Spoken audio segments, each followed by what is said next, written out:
Okay, let's go. Set and action. It was a long process because every single little thing had to be designed to try to respect the spirit in the Frank Herbert's book. It's a luxury to have that vision and not so much rely on your imagination. It's pretty great.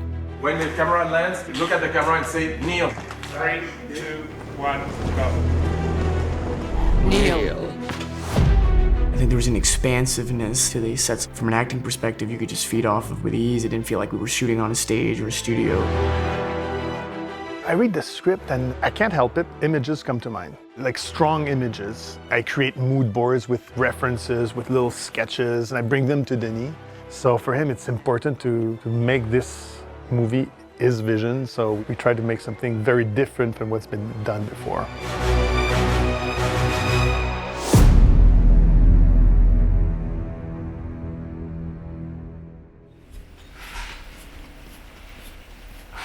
I'm a strong believer that you must build as much as possible because it will influence acting, it will influence the imagination of the actors, it will influence myself as a director. Bring this and we pan to her. Tons of ideas are being born right on the day on set because the way the light falls, it changes your way to approach reality when you are in a real environment. And cut. They come from a land in Caladan. It's a bit more cozy. You could almost smell the fireplace going, and it's all integrated in nature. For me, Caladan is what we would relate to as a medieval castle. It's also a big contrast with Arrakis. When Paul Atreides lands on Arrakeen, he's confronted to a new kind of architecture that looks nothing like his home. It's designed to resist the worst sandstorm, and the way to deal with heat is like to have like those thick walls and to have like those huge space. Talk about scale. Yes. The size of it needs to be oppressive. And behind us, we have the mural of the sandworm. The idea is to have murals that show art that shows their type of culture on the planet. Here you've got the god figure of the sandworm. Let me take you to Paul's bedroom, which is a work in progress at the moment. But this is the bed. For me, it was important to have this sense of someone who is being squeezed and could be crushed at any moment. Patrice Vermette had to be very, very creative with space. The set were like transformers, and you can transform them and change them according to the sequences. This room will play two rooms. It will be Duncan's room, and it's also going to be Leto's room, and right now we are dressing Leto's room. This is something that Denis and we wanted this place to be a bunker. The residency needs to convey the feeling of a bunker because the wind on Arrakis, they go at 880 kilometers an hour. So it's natural that they wanted to build something that would stand the force of nature. Very little windows or very limited view windows because they want to protect themselves from the heat. Keep, always the coolness of inside a cave. The furniture and the pieces are so bang on, just like the shape perfectly fitted for this room. The carpet, without that carpet, the room, it's just a plain floor. The carpets were made in Denmark by this amazing company that digitally print onto carpet. It was a local company here in Budapest that we went through. So they're real carpets, and then we aged them down as well. It really helps give a cultural aspect to the space.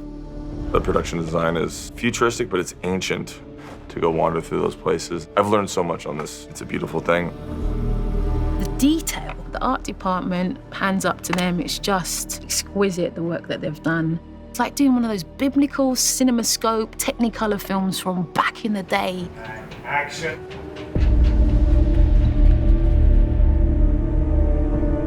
We're in Kind's lab, which is basically a research center where they're basically trying to get life on Arrakis. So it's about how you grow things in sand or with lack of moisture. Looked at scientific equipment, weird stuff, and also then just tried to link it in with a reality, like that's the equivalent of a grow light. Denis didn't want anything that looked remotely like it was from a lab that he recognized. Guys are working at the studio for us, made everything.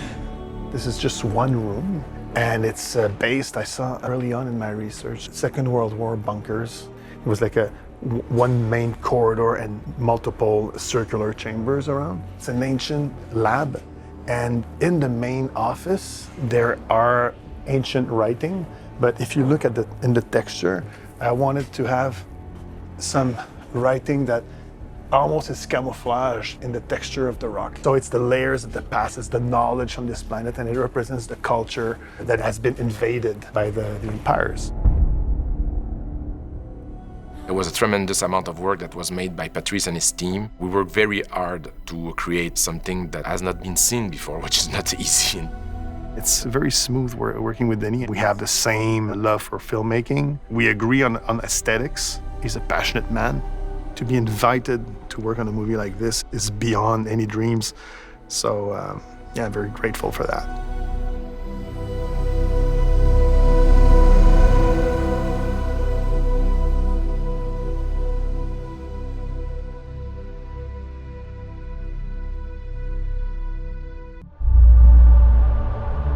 The Fremen. It is impossible to speak of the Fremen without also speaking of their home world of Arrakis, for much of their culture has been built around adapting to the harsh environment of their desert planet. The scarcity of water on Arrakis makes this world uninhabitable for anyone unable to adapt. The Fremen have evolved in this hostile environment, the lack of water leading to great conservation skills and a near worship of this life-sustaining substance. A core tenet of Fremen beliefs is that any given individual's water does not belong solely to them, but rather to the entire tribe. What wealth can you offer beyond the water in your flesh? The Fremen have also developed a wide array of technologically advanced equipment to help them thrive on Arrakis, such as the still suits they wear to conserve and reclaim water from the body. Making their homes in the natural caverns of the dry planet, called Sieches, the Fremen share their world with sandworms, commonly referred to as Shai Hulud. They consider this immense creature a tangible representation of God, and their relationship with it is a key component of their culture. The spice found on Arrakis is a significant part of the Fremen diet, contributing to their blue eye color, universal amongst them. The Fremen largely seek to maintain distance from outside political machinations, but this is not always possible, as evidenced by a storied meeting between Duke Leto Atreides and a Fremen leader known as Stilgar. Heir to the house, Paul Atreides would later meet with Chani, a member of Stilgar's Siege.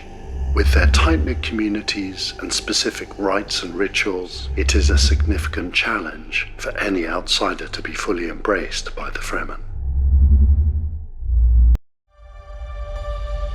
Here we go. Dune took years to be made because it was a challenge to respect the spirit of Frank Herbert's book and bring it to the big screen.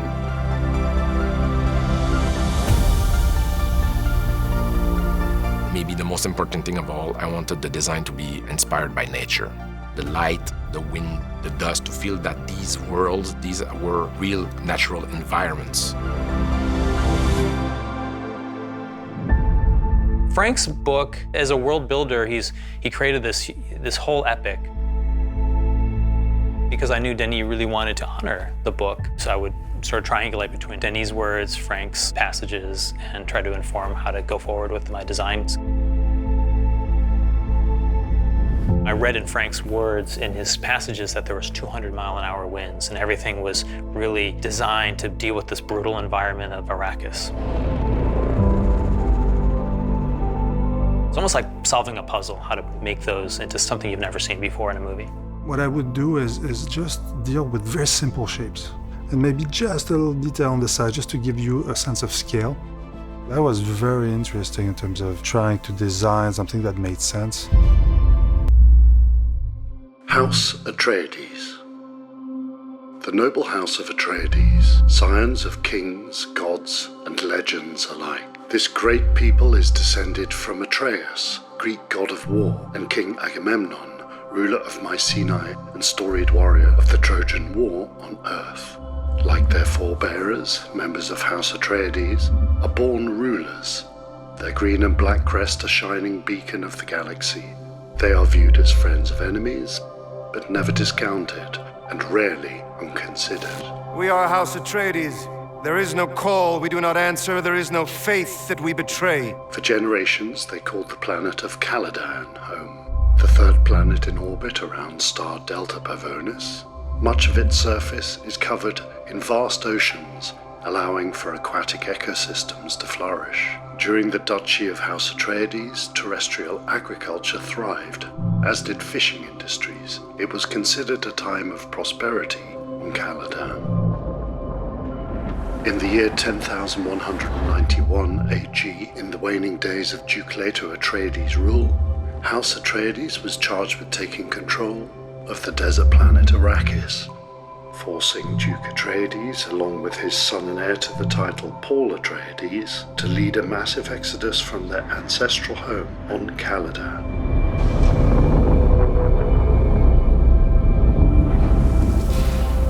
The Atreides' takeover of Arrakis ended 80 years of tyrannical rule by House Harkonnen and sparked conflict between the two great houses that persists to this day. Atreides! Atreides!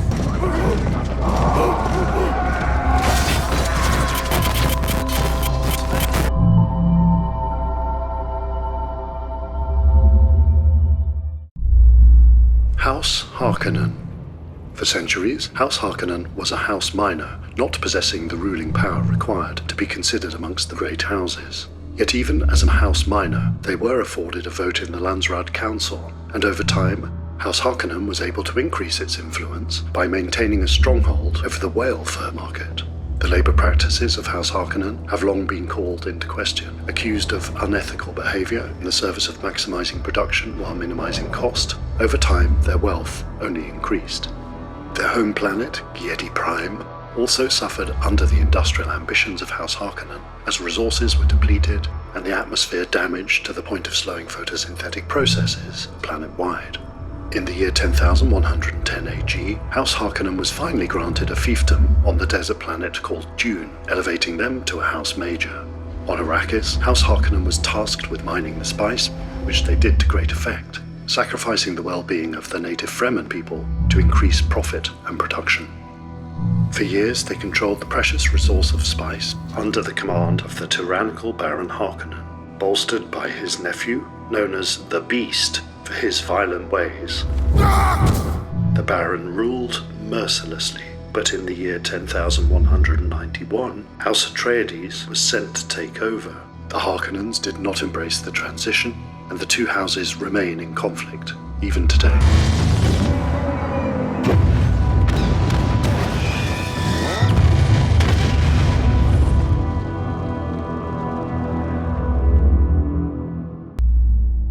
The Bene Gesserit. A powerful force, both politically and spiritually, the Bene Gesserit are a sisterhood of skilled and highly trained women with expertise in a wide array of fields, including espionage, theology, and sciences. While they possess deep knowledge and wisdom, they also wield physical power with unique fighting tactics known as the Weirding Way, and a powerful vocal skill known as the Voice. In fact, Bene Gesserit who have mastered the Voice can bend any person to their will. Come here, kneel.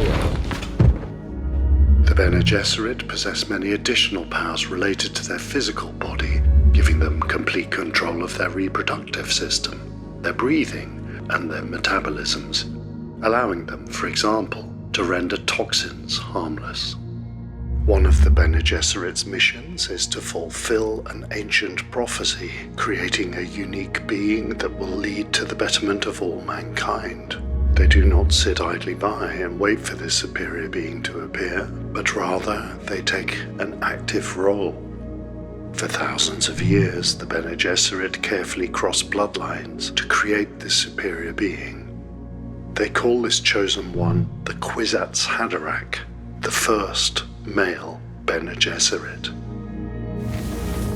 For thousands of years, we've been carefully crossing bloodlines to bring forth a mind powerful enough to bridge space and time. One member of the Bene Gesserit, Lady Jessica of the Atreides, is thought to have prematurely taken this task upon herself against the wishes of the Bene Gesserit Reverend Mother. Using the Gom Jabbar was the first step in uncovering whether her intentions were fruitful. Despite their enigmatic motivations, one thing is clear. The Bene Gesserit have their own agenda, and anyone who has dealings with them would be wise to remember it.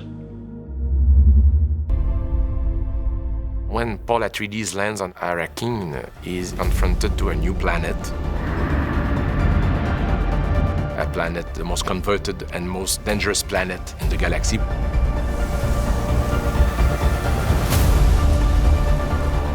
From a color perspective, Denis wanted Arrakis to be harsh and desolate. Everything that's on Arrakis is all like stone, brown, sand color. In the past, I shot in Jordan, and I remember 10 years ago saying to myself, wow, if ever the day I make a movie like Dune, that's where I'm coming. There are unique, fantastic rock formations that look like from another world. Look what we discovered on lunch break. I've never seen a desert like that. I'm a rock climber. I've never seen rock like that. The light is absolutely unique in that place. The surroundings, the color of the soil, the sky. It feels like there's very much a spirituality that exists there. When you're on Arrakis, it's a hot, desert, arid environment. So it's a very, very strong light, and it's something you can't reproduce in the studio.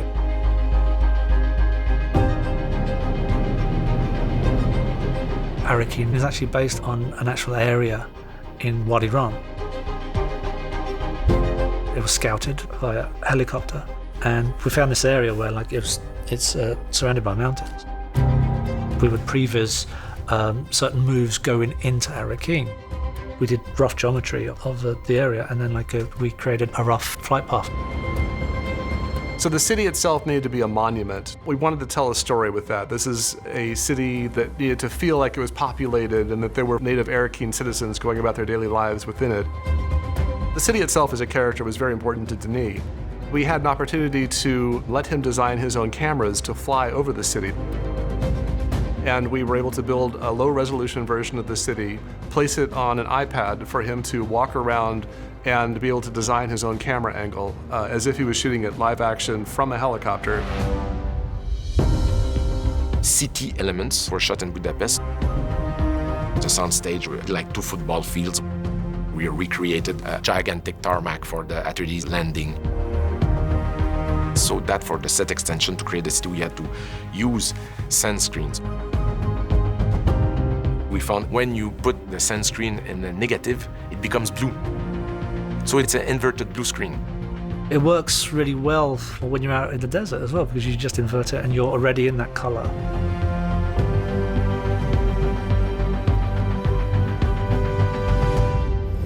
We're good to go. Dune is a movie about nature. It was very important for me to be as close as possible with nature itself. The desert gave us a lot. We captured it with the cameras, and I'm very proud of what we brought back from there. So the highlight today, my friends, if you look at the very first mountain there. Denis Villeneuve has a grasp on character-driven narratives, small in scope or large in scope. Thanks to the genius of Frank Herbert, here's a story that's on that scale, but with characters and relationships and stories that are dense, and felt. These were the things that made me want to act. Action. Guess I'm not in the mood today. Mood? What does mood have to do with it? Now fight! Part of what makes Dune so great, it's an incredible cast of characters and an incredible cast of actors. It's very easy to get lost into the concepts, into the scale. But at the end of the day, it's very powerful and complex story. There is no call we do not answer. There is no faith that we betray. Atreides! Atreides! Dune is the story of the Atreides family that falls into the trap set by the Emperor, who is getting more and more jealous of their growing popularity. House Atreides stands as a beacon where every other house in that galaxy is in reference to that, either as enemies or as friends. Hold.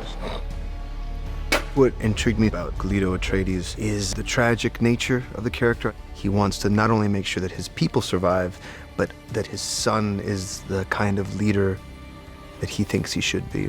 Paul Atreides is the son of Duke Leto and Lady Jessica, and he's the future of House Atreides. He's a young man who's facing extraordinary circumstance, trying to navigate it with integrity within the tradition of House Atreides. Fremen make these? Sand compactors and all kinds of ingenious things. What the hell is a sand compactor? That's a sand compactor. My God, man, you've gone native. Gurney Halleck and Duncan Idaho are close allies of Duke Leto. Did feel like big brothers. You know, they rib him, especially Jason. He's the protector of the Atreides. I mean, he's definitely the head knight who watches over the family. Sarkar! I mean, that's his sworn duty. I mean, I think that's what any honorable knight soldier does. Duncan, no! I mean, that's his family. That's who he bleeds for. Gurney Halleck is a combat trainer. He's a warrior. He's a poet warrior. And he is distrustful of all of it, because he is by nature distrustful, like every security guy you ever see who's looking at things that aren't there. Your permission, sire, I must check the integrity of your suit. Oh. He's a very strict but fun, visceral, paternal, maternal. He's all of those things to Paul. You have to be ready. Paul has all these teachers, and everyone has poured all that they know into this young man. To fear what? Tufir Awad is a human computer, and I wanted to go away from the cliche of the very cold human being. He had lived and worked with this family for so long that he had really come to have a dear affection for them. Your mother asked me to check your vitals. Dr. Yue is a trusted member of the family. He has served for the Atreides family for a long time. It's a complex and heartbreaking role for an actor to play. If anything happens, will you protect our son? With my life. I'm not asking his mother, I'm asking the Bene Gesserit. Lady Jessica is part of the Order of the Bene Gesserit. This order that she's a part of, we can say, would make her perhaps the non-traditional partner to Duke Leto. The congregation that influence politics from the shadows, that have access to all the leaders, that are counselors and spies for all the leaders in the world. Come here, kneel. This group of women who carries enormous strength and powers, they are bodyguards, they are fighters, they can read people. I hold at your neck the Gom Jabbar. One of the strengths that Jessica has is that she's been taught by the Reverend Mother. The Reverend Mother is interested in Paul because there's a prophecy that a member of the Order of the Bene Gesserit will one day give birth to the One, for lack of a better description. And Paul could perhaps be that person. You're lucky he didn't die in that room. Jessica is having to deal with being a mother, a lover, and this Bene Gesserit. And she always has to question which priority comes first. She has her own ambition. It's a very complex, powerful character.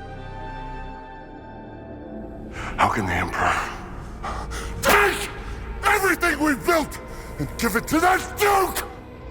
Every movie needs its bad guys, and the Harkonnens are the old ancestral enemies of the Atreides. The Harkonnen are a family that have controlled the spice for many generations. Frank Herbert created a very powerful character into Baron Vladimir Harkonnen. He just shows up and then his shadow looms throughout the film. He's the cause of many people's death. Rabban is the nephew of the Baron, and he is a very sadistic and mean. Not the smartest guy. Rabban really wants to please his uncle, and the Baron looks at Rabban as more of a pawn, and doesn't really feel much for him. Piter de Vries is the mentat of the Harkonnen family. He's been twisted by the Baron Harkonnen. He's kind of strung Piter out, and Piter is so devoted to this cause of retaining the Harkonnen control of the spice. So squeeze, Rabban. Squeeze hard. Yes, Uncle. And the Fremen. Kill them all. The Fremen are native tribes. People living in the deep desert. They had the capacity to adapt to the toughest environment. Deep heat, massive sandstorm, dangerous predators all around. Stilgar is the leader of the Fremen. He is a powerful character. He's a warrior, but also is a warrior. He worries about the future. Take good care of your family. Dr. Kynes, on the surface, was seemingly just somebody who's an ecologist, someone who cares about the Fremen, but then you start to understand how much pressure she is actually under just to keep everything contained and controlled. Who are you to the Fremen? Paul is dreaming about this strange young woman that keeps talking to him in his dreams. Paul. She feels like an old friend again and someone that wants to guide him. Don't be frightened. Even a little desert mouse can survive. Shani is native to Arrakis. She's used to this hostility between her people and the people that are trying to take from her land. She's a fighter at the end of the day.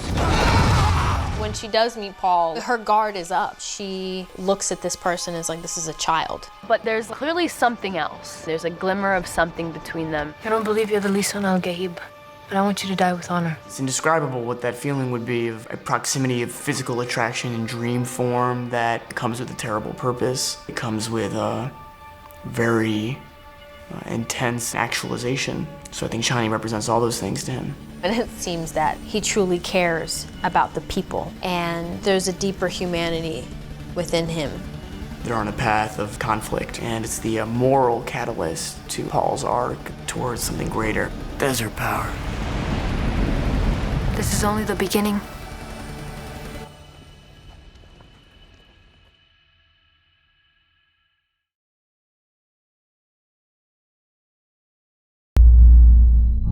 The spice melange.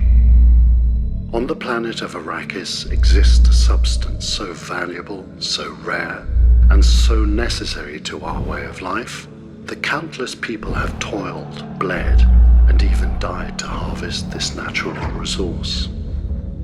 It is the spice melange. And control of its production grants immense wealth and power to whichever house claims it. One of its most common uses is space travel, for without spice, navigators would be lost amongst the stars. It also contains vast health benefits and mind-altering properties, making it a key component of the diet and culture belonging to Arrakis natives referred to as the Fremen. Said to taste slightly of cinnamon, spice is also highly addictive. One of the greatest challenges to the harvesting of spice is the Shai Hulud, or sandworm, native to Arrakis. Dangerous beasts, they lurk beneath the surface of the dunes and attack at the slightest tremor from above. But these creatures are also integral to the production of spice, as it's excretions from their larval form that allow spice to exist at all. With all this wealth buried beneath the sands of Dune, it is no wonder that conflict plagues this unique land of spice, and will likely continue to do so, even into the future. What would you do if your ornithopter went down out here? You wouldn't want to go down out there. It's Wern territory.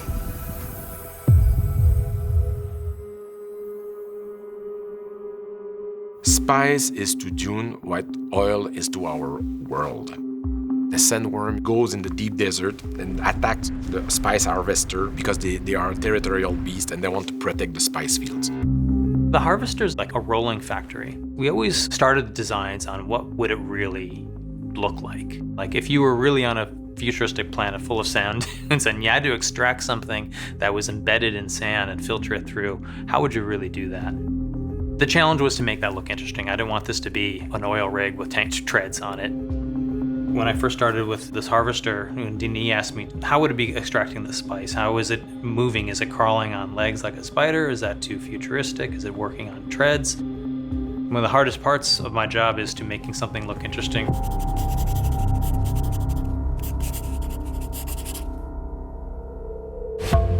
I think we were all expecting that it was going to be 120 degrees and it was going to be miserable, and we're in these still suits and these rubber suits and you're just dying and you're running out in the middle of the sun, and it wasn't. It was very mild and it was fun. It was pure fun because at the end of the day, that is the moment where Paul will be for the very first time of his life in contact with the deep desert and will strangely feel home. Go, go, go, go, go, go!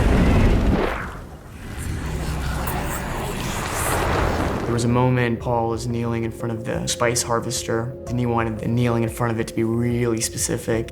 Denis is incredibly conscientious about everyone and about the performers and checking in and making sure things are working well. He just knows how to bring the best out of them.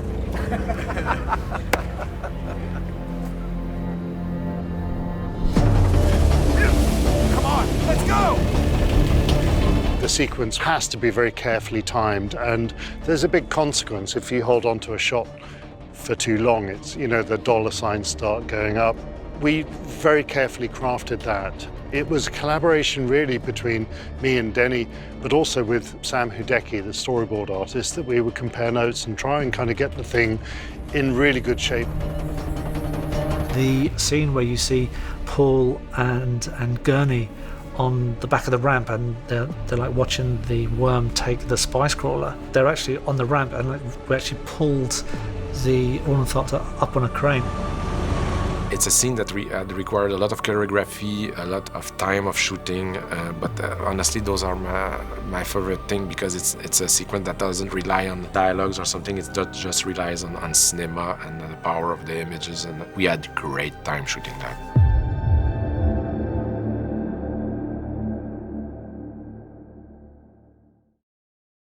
Three, 2, 1, go.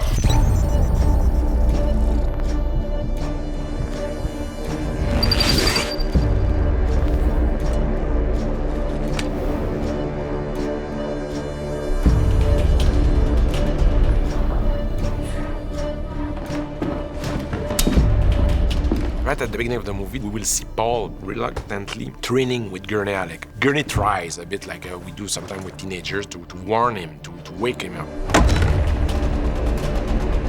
It's rude. When you first see Gurney with Paul, it's more of a professor-teacher thing where you're seeing moves. You're in this place where you're like, okay, you're supposed to be tat, tat, tat, tat, tat, tat. That's what we shot first. Those were my first 3 days. And on those days, Josh was captain, you know, had done combat sequences like that. And true to the nature of the scene, he's the weapons master. So he took the lead. Oh, man. Roger Yuan was the choreographer who came up with most of the movement in Dune. Gurney is coming in kind of playfully and yet wanting to teach this young man that where he's going, it's serious. And so the training sequence, it's a choreographed set of the basic blocks, but which are functional in real-world fighting. You have to combination of very fast move, a bit like a chess player that does several moves in advance in order to kill the king. It's the same thing. Guess I'm not in the mood today. Mood? What's mood to do with it? And once Timothy's character says, I'm not in the mood, that's where it becomes a real fight. You fight when the necessity arises, no matter your mood. Now fight!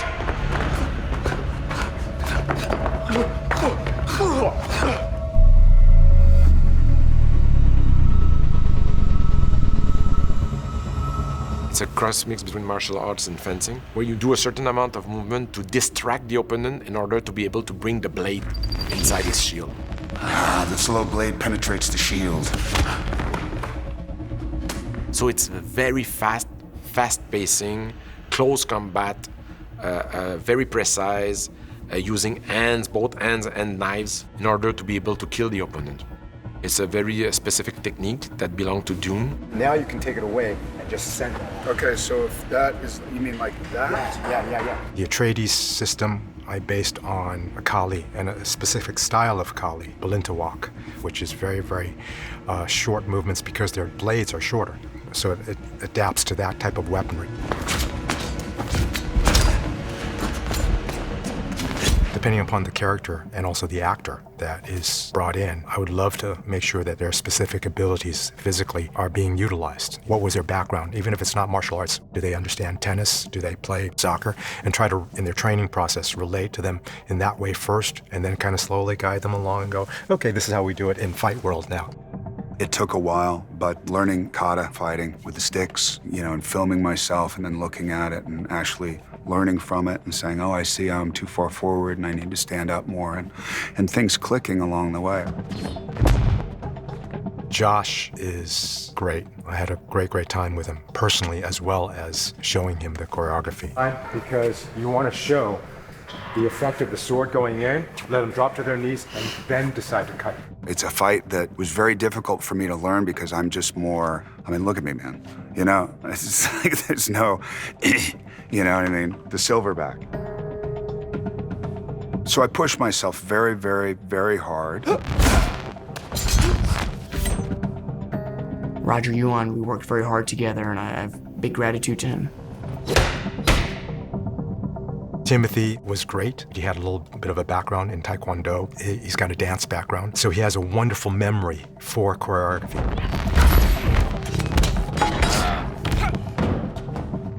I said, look, do everything slow motion.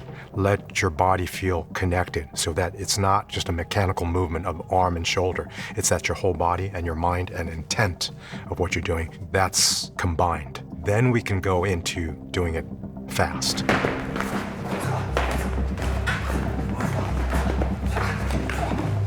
It was quite beautiful to see them evolving through time and to be able to achieve that kind of level of mastery. I have you. Aye. But look down, my lord. You're to join me in death. I see you found the mood. Roll sound.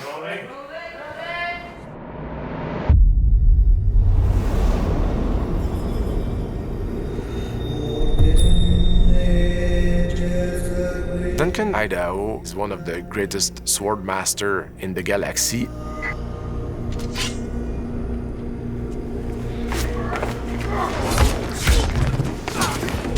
Duncan is who you want by your side when you're in the foxhole. Jason Momoa is a beast. He do his fighting sequence like a dancer. Ready? Bang low, go. There you go. He loves to fight. He loves the choreography. I think it's his favorite part.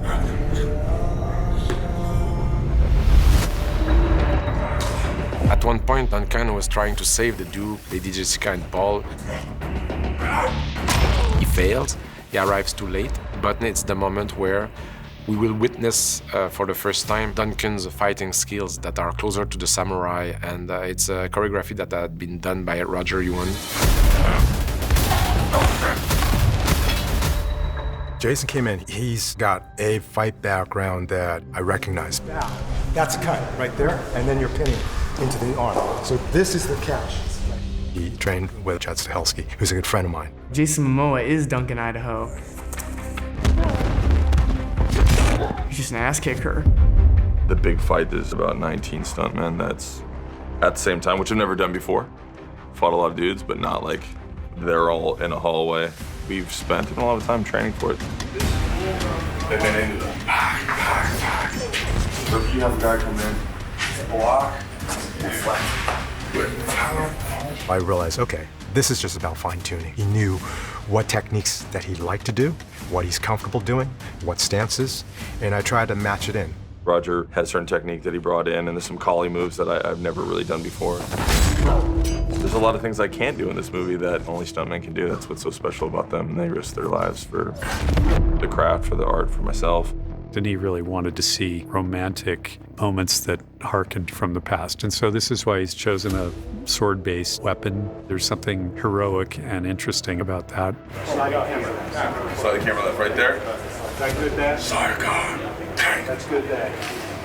Duncan is crazy, passionate, and somebody that Paul really looks up to and wishes he could be. Duncan, no! His energy is also contagious on set, off set. Close the door. These are guys that have worked all over the world, so they know how to bring in energy. Sarkar! Right. Okay. All right, shooting. Roll sound. Rolling. Smooth, Jay, you got it. Speed. Right. Set. And 3, 2, 1, go.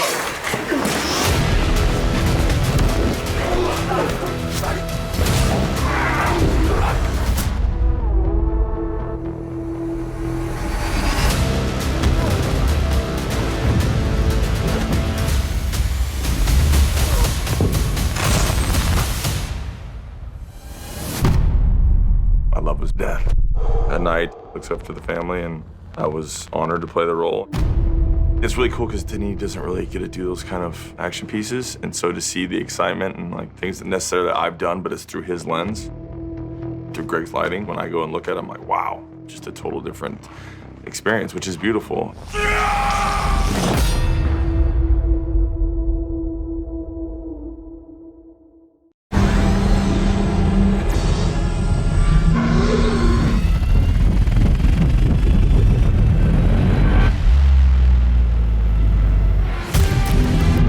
Some elements of the movie are closer to our reality, so the audience can rely to the humanity and to the drama of the characters. And the Ornithopter is one of the elements that I choose to go in that direction.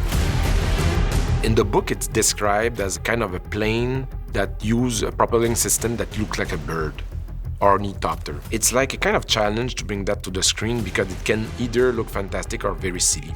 I love how kind of childish everyone is when it comes to talking about these incredible things. Ornithopters that look like flying bugs and beetles.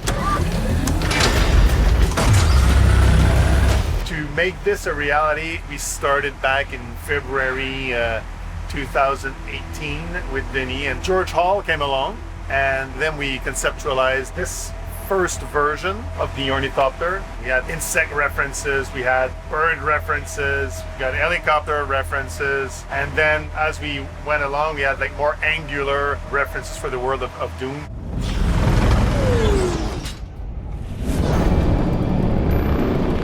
The biggest challenge was Frank described something that flapped and, this futuristic propulsion on Arrakis. I think it was because of the outlawing of thinking machines, so he wanted something kind of low-tech.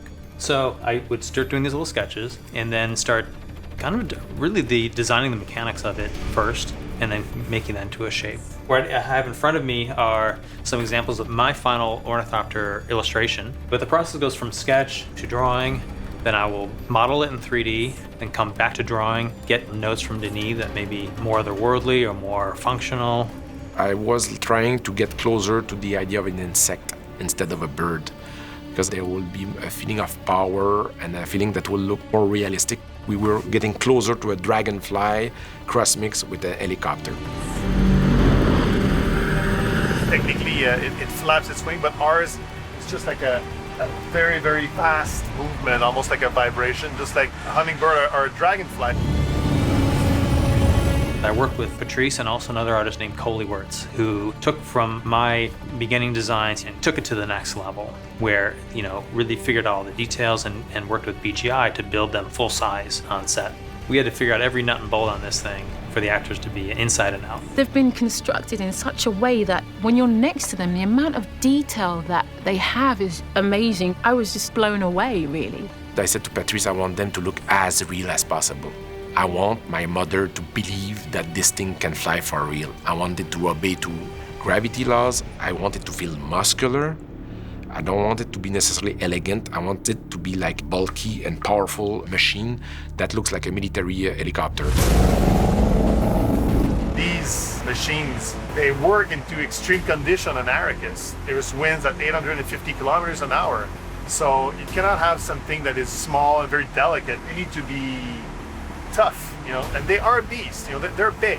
especially when they were indoors in London. They look huge and quite impressive. The wingspans are 129 feet, and this one is 75 feet long, and 11 tons, which created its load of problems because they need to be on cranes, they need to be flying. Stand by to go, guys, please. Worm sign warning, acknowledge.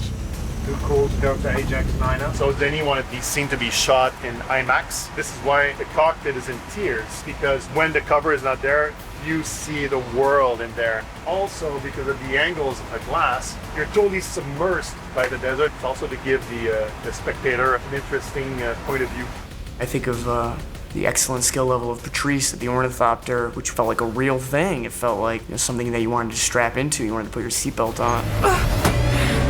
Paul, we're not high enough! The job in CG was to add any wings, especially if it needed to animate to open up and then to fly. And there was a lot of work done in animation to get a range of motion as to how this ornithopter flies, because obviously there are some dramatic scenes where like it dives down and it's highly maneuverable. And also, like, you have people like Duncan Idaho who, like, you wanted to give it like a certain swagger as well as he flew. One thing which we did do to try and keep things believable is that we did a lot of helicopter work. The idea being that you'd have your camera helicopter shooting an ornithopter, and that way, like, you then use lenses specific because, like, you're actually shooting it for real, and, like, you never get too close. That, like, you never get any of those CG shots which are highly unlikely. There's so many ideas in the movie that are complex, or foreign, or strange, that I wanted the audience to have some ground at some place so they can feel some kind of familiarity.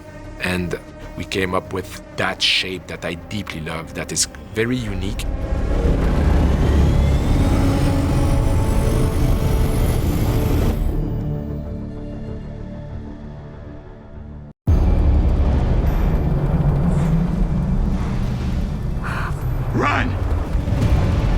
When you take the decision to make Dune and you go back home, the first thing you say to yourself is, what about the worms? Which is the big challenge. The sandworm is one of the most iconic things about Dune. These sandworms are responsible for the spice. We have to believe that these are real creatures, and in the case of the way the Fremen view them, almost godlike. With the Fremen, it's not just a sandworm. This is a sacred creature that represents the earth, creation, the cycle of life, and also a power that is way beyond them. A sandworm is a massive creature that can be like more than 500 meters long, that goes in the deep desert, and they are territorial beasts and they want to protect the spice fields. It's a phenomenal animal, and there had been a lot of reproduction imagery that came through the years in books and art. It's a very famous beast. The largest and most dangerous organism on Arrakis is the sandworm, known to the Fremen as Shai Hulud. We tried to approach the worm with the same concerns that Frank Herbert wrote and created the worm, which is like biology. How this creature has been transformed and how this creature adapted to its environment and how it feeds, how it hunts, how it moves, how it behaves. And so to create these giant sandworms and have them not look like some Hollywood CG machination, but to have them feel like real organic creatures that you believe could have this kind of presence was a huge task. It's here! It all came from that kind of feeling that the worm will need to look like a survivor through the ages, and that it will have that kind of prehistoric quality, that it will have those kind of scales and that kind of very rough skin that has been grinded by the sand through centuries, Bless the maker and his water. And also the idea that the worm will need to feed himself through sand krill, like microorganism in the sand, so it can filter the sand and get his food out of it like a whale.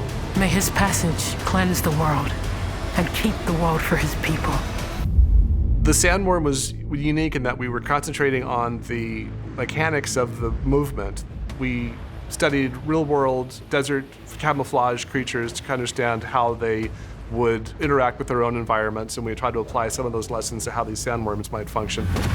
We had to work very closely with our visual effects vendors to understand how sand might propagate if a giant creature is pushing its way through folding sand dunes.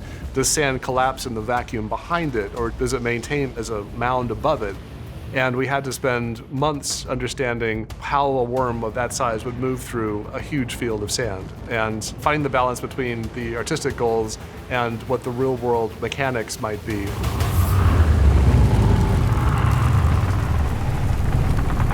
There's a unique moment in the film when we finally see the sandworm in its fullest form. We instinctually began that sound design process to create a massive, frightening beast. Denis made very clear to us early on that that was a moment of reverence for a beautiful being. And Theo and I very quickly had to disavow ourselves of that reflex of the Godzilla scream, for lack of a better term, you know. That's the moment where we decided if there's a silent contemplation between the two of them, then we have something very unusual. It's not a monster reaching out of the soil. It's a meeting with God. The initial sounds that you hear are the actual physical artifacts of its being. The orifice, the maw, if you will, it looks like thousands of sinewy tendrils inside the mouth. We created a sound for that. What looks like a throat-closing mechanism, and you hear the physicality of that. And it isn't till near the very end of the sequence where you actually hear what we would call the voice of the worm. But it's nothing like what you would expect. It's a moment of very simple communication. We also found that there was a connection between the sound that the worm makes with its throat, a kind of glunk-glunk sound, the sound that the Fremen have been using to attract the worm. So we thought perhaps that suggests that the reason that worms are attracted to that sound is because it sounds like worm communication. It's a thumper. All creatures on the earth, including humans, are a byproduct of their physical environment, where those sounds begin to fuse and become one.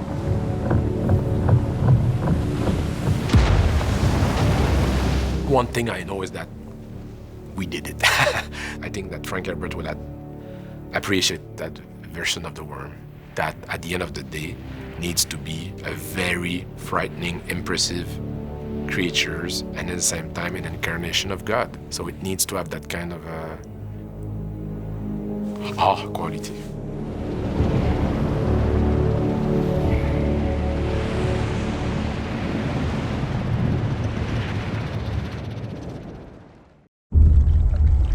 My desert. My Iraqis. My Dune.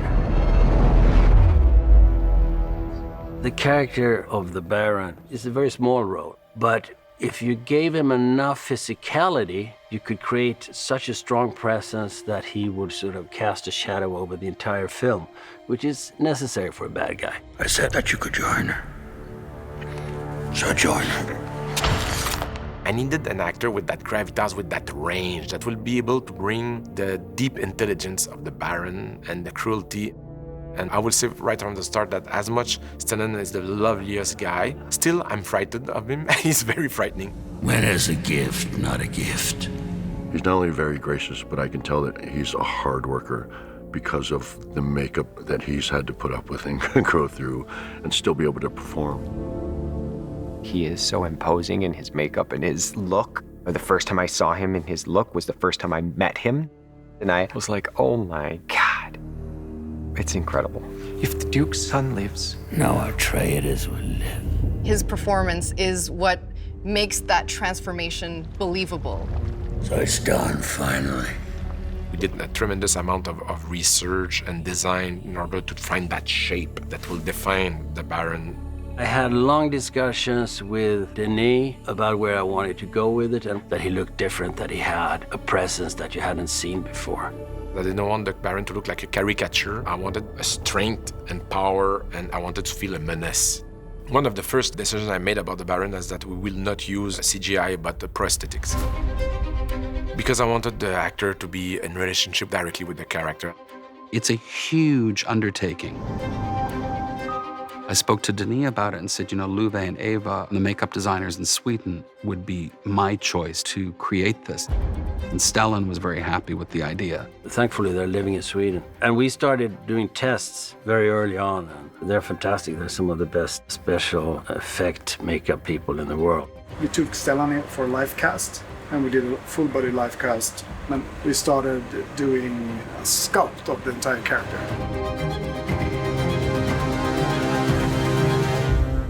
If you have the full makeup, it's 7 hours. And it's physically hard. Mentally, I can do it because it's fun watching them work. So the first thing is, in the morning, he puts the cooling suit on. And then we pull this neck on top of him. It's like a big donut piece that goes on top. And after that, we put this headpiece. The big thing is, of course, the change of the face and the shoulders and all that. That is very, very delicate. I mean, normally, the stuntman doesn't wear it more than 1 hour. No, that's I can easily do 2 because I'm not a sissy. Yeah, it's a real man. Yeah. And then we put on his undersuit. Yeah, this is the fun part.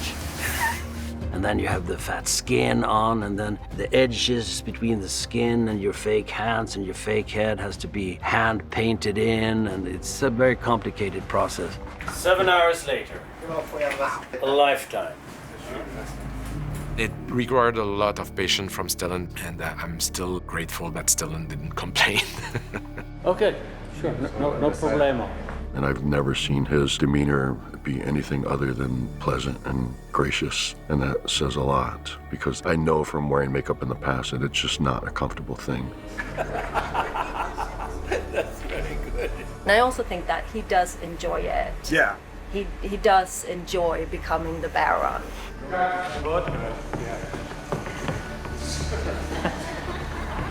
It was mesmerizing to see the Baron come to life. He was quite frightening. Tonight the house of Atreides falls, and your bloodline ends forever.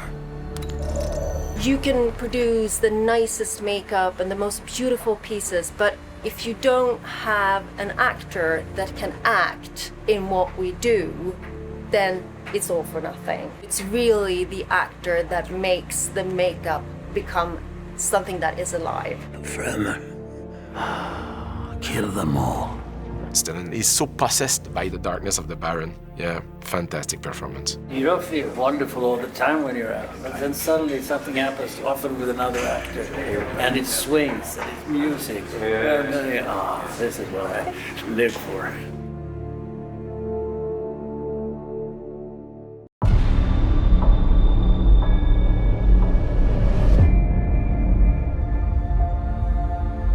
I wanted the costume design to be like from another world. Every single little thing had to be designed with the complexity and style. He didn't want to make a run-of-the-mill sci-fi film. He wanted something more psychological, but it was a big undertaking. The logistical needs of the film were equal to the creative needs, so we really had to mount a small army to achieve this. They did over 200 specialty costumes, some of which were very complicated to put together. I hold at your neck the Gomjabal. Remove your hand from the box, and you die. We looked at tons of medieval references, medieval nuns for the Bene Gesserits. It was a wealth of places from the past to create the future. One of my favorite images is when the Reverend Mother lands and she walks out of the ship with the following Bene Gesserit women, and they look like scarabs. And it also resembles the harshness of the buildings and the landscape around them. The Harkonnens had their own colorway. The Atreides had their own colorway. And as we worked with this, we tried to separate those houses. You never met Harkonnens before. I have. They're not human. They're brutal. The Harkonnens are very bug-inspired, with layers and scales and crests. Even their helmet is very ant-like. Ugh, the costume is so good. They're some of the coolest things I've ever worn in a film.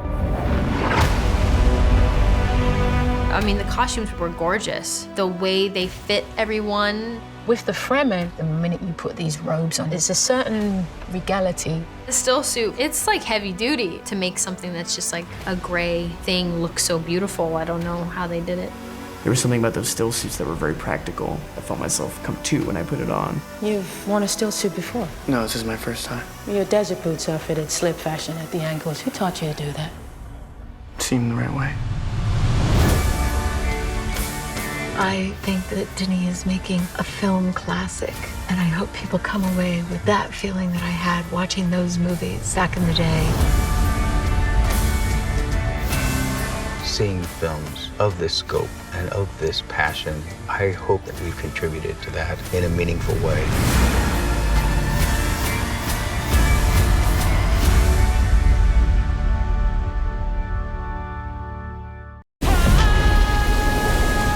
When I decided to do Dune, I wanted really to create a new soundscape because those sounds cannot have been heard before. What makes this film unique is the total bravery, recklessness, and talent Denis had for this project. A lot of it is being an audience member. You sit there in a theater and you watch it, you go, what would I really like to hear? Denis is a very progressive director. He sees the value in sound being part of the whole filmmaking process. Because in Dune, rhythm is everything. Rhythm is life, and rhythm, most important, can be death.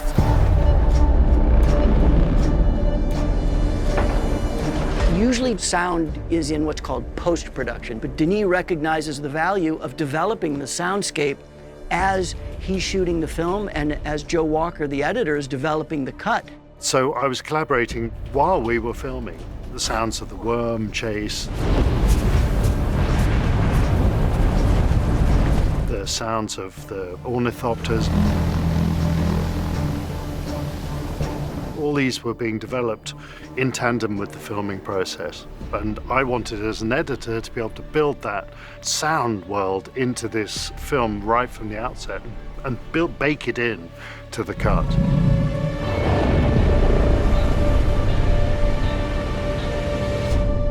If you approach it in that way and you're understanding his story and what he's going for, I mean, that's what we try to do with sound. You're not doing the normal stuff. You're really going after mood and character development, things like that that would make that come alive. If you want it, make me give it to you. Use the voice. I think the voice was a big challenge because it had to sound like a real thing. It had to sound natural and not like a synthesizer effect. We came up with this idea of summoning the voices of their ancestors, which would be brought out as he tried to summon his own voice. Give me the water.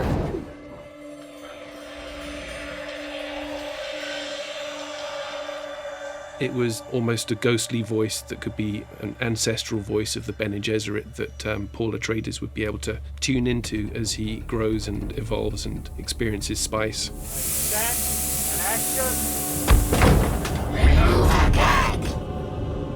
But I don't think we ever fully felt comfortable with it till maybe the last few days of the sound mix. We were in process for the longest period of time on creating the voice.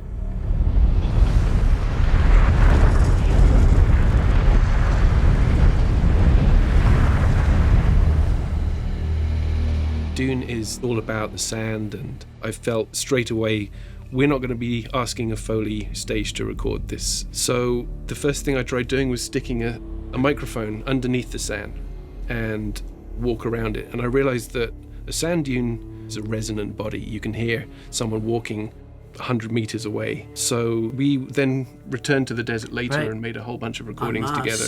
Yeah, we spent an entire day in the desert. Theo, in those early experiments, had captured what we found was a really novel sound that most people aren't aware of, and that is that sand itself in large masses at the right humidity and temperature makes these beautiful whale-like groans. And it almost makes the desert like it's its own character because it has a voice.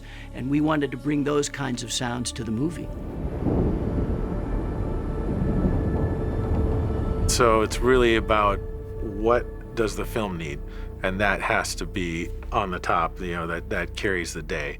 So if you are telling the story, the film should tell you what it needs.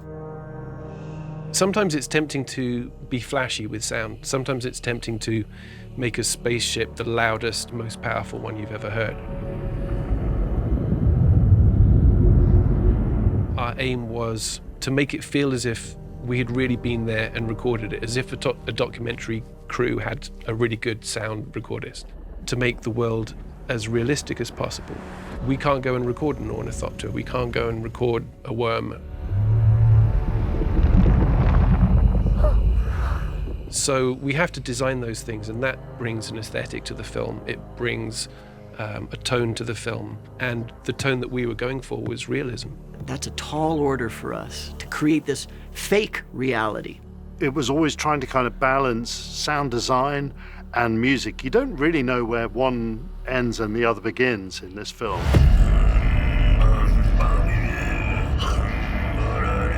I was in need of a composer. I asked Hans Zimmer if he knew Dune, the book, and Hans answered was that it was probably one of his favorite books of all time. It was one of his biggest dreams to score Dune. So his answer was a big yes. It was always more about the conversation, because I knew the book so well. He knew the book so well. We knew our subject. So now it was figuring out how we were going to interpret something that we truly loved and admired.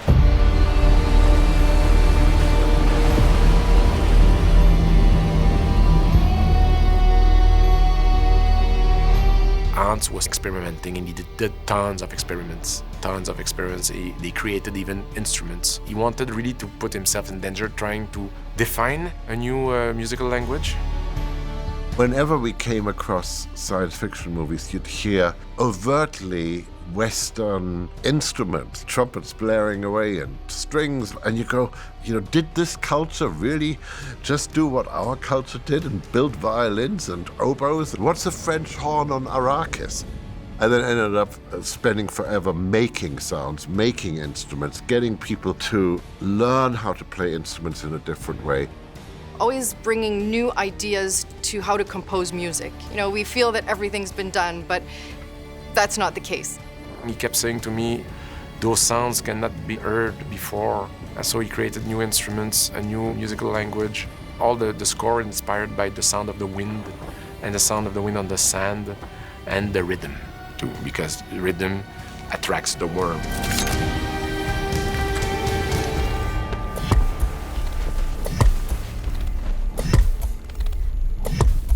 There's a rhythm that keeps recurring in the movie, and that is truly not playable by human beings. But because it keeps recurring, it's not random. Do you know what I mean?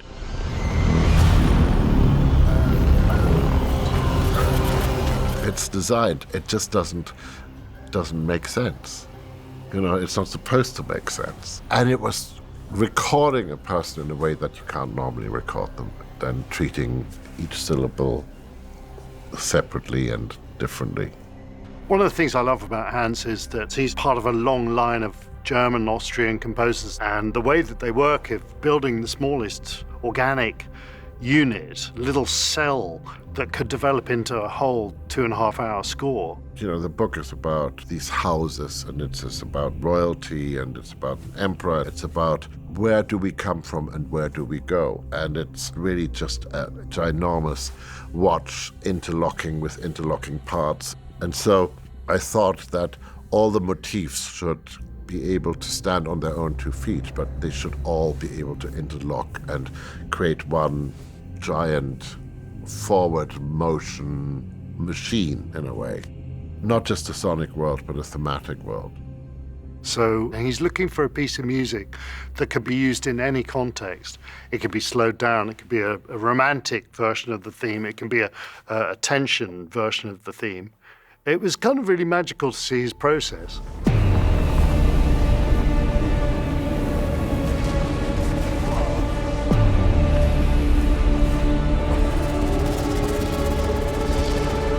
Part of what I love about the score is how unfamiliar it is. What he did, especially with the voice and understanding sort of where the voice comes from and the ancestors and these different cultures and the blending of these different worlds, it's incredibly exotic, it's emotional, it's intense. It is wholly original and very specific to the film. Okay, let's try one, okay? 1, 2, 3, 4.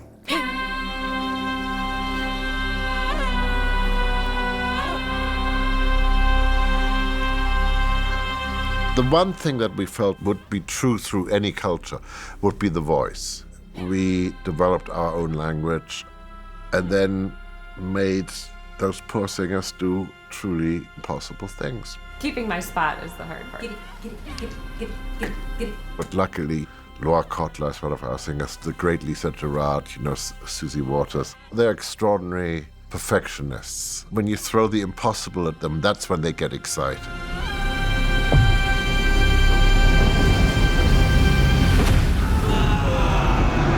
If you surround yourself with incredibly brave, reckless, and talented people, they'll lead you into new directions automatically. I always know we're on the right path when somebody goes, "This might be the worst idea you've ever heard."